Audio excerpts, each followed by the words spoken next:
Assalamualaikum warahmatullahi wabarakatuh. Izin memperkenalkan diri, nama saya Fikram Zulkarnain, biasa dipanggil Fikram, dari IPB University. Pada video kali ini, aku akan menjelaskan soft skill yang diperlukan untuk mampu menjalankan peran sebagai mahasiswa dengan baik. Soft skill yang pertama yaitu adalah public speaking. Nah, bagaimana sih cara pengembangan untuk public speaking ini? Nah, yang pertama, yaitu kita harus memulai berbicara dengan apa yang kita ketahui sendiri.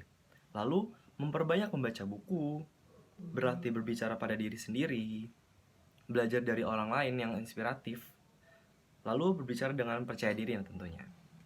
Nah, alasan untuk memilih public speaking ini yaitu terlebih lagi sebagai kita, sebagai seorang mahasiswa, memang tuntut untuk terbiasa menghadapi banyak orang. Nah, kalau kita bisa public speaking dengan baik, itu akan menjadi sebuah nilai plus untuk kita dari orang lain.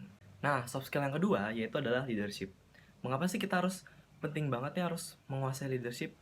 Karena untuk mengembangkan sebuah soft skill leadership ini, kita harus diperlukan dengan berarti disiplin, meningkatkan komunikasi, berpikir kritis, dan juga mengambil inisiatif dengan bijak. Nah, alasan utama yaitu untuk memilih leadership ini adalah kepemimpinan akan membantu kita dalam bekerja dengan teman dan orang lain dalam mengambil sebuah keputusan. Nah, soft skill yang ketiga yaitu adalah memanage waktu dengan baik. Kenapa sih kita harus memanage waktu dengan baik? Terlebih kita kan harus seorang manusia dengan jadwal perkuliahan yang padat dan juga organisasi yang padat. Nah, untuk mengembangkan soft skill dengan memanage waktu dengan baik ini, kita bisa dimulai dengan menguasai memanajemen stres. Nah, apalagi nih kita di masa harus mengalami kedewasaan dari umur 17 tahun ke 18 tahun tuh bisa beradaptasi dengan stres ini. Memulai dengan untuk questioning dan challenging. Kenapa sih harus questioning dan challenging? Nah, questioning itu adalah mempertanyakan seberapa besar sih kepentingan kita dengan urusan yang urgent dan no urgent. Selanjutnya adalah challenging.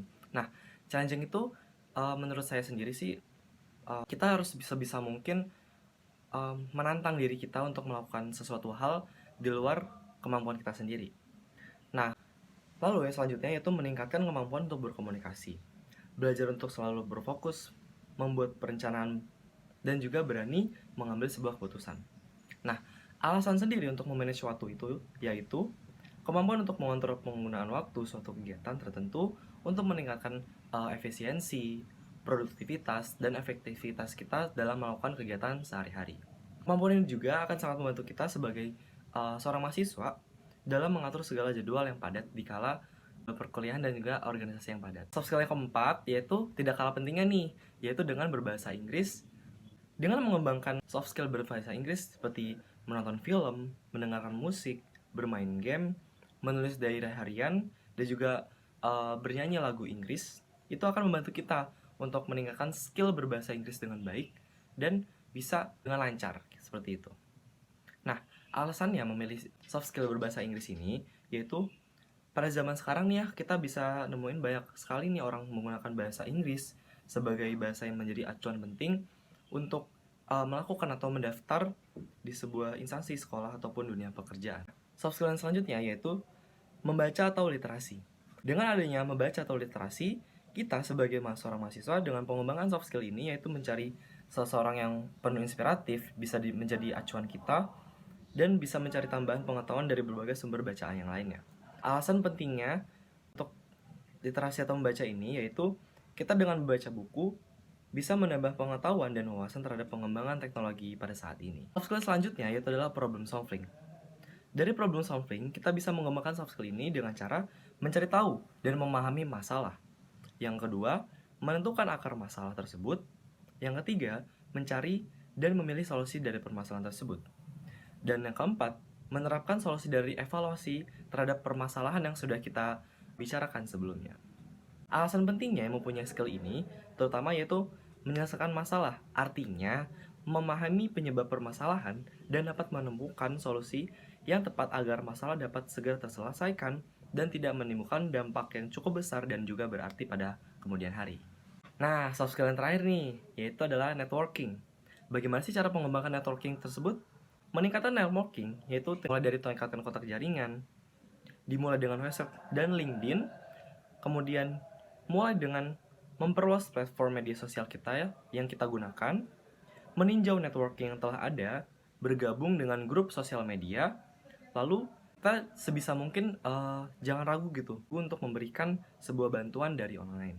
Nah, selanjutnya itu mencoba untuk terhubung dalam kehidupan nyata atau real life-nya. Bagaimana sih kita bisa menilai langsung orang yang kita ketemui dan tidak hanya sekedar dari lewat sosial media saja.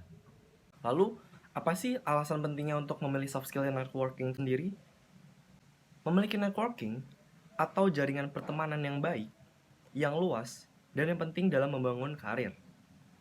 Selain itu, menjalin hubungan baik dan komunikasi dengan orang lain juga dapat membawa dampak positif.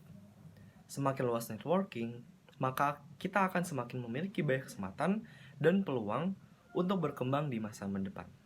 Nah, kesimpulannya yaitu soft skill juga dapat dikatakan sebagai keterampilan, komunikasi, dan kecerdasan sosial yang dapat dimiliki oleh setiap orang.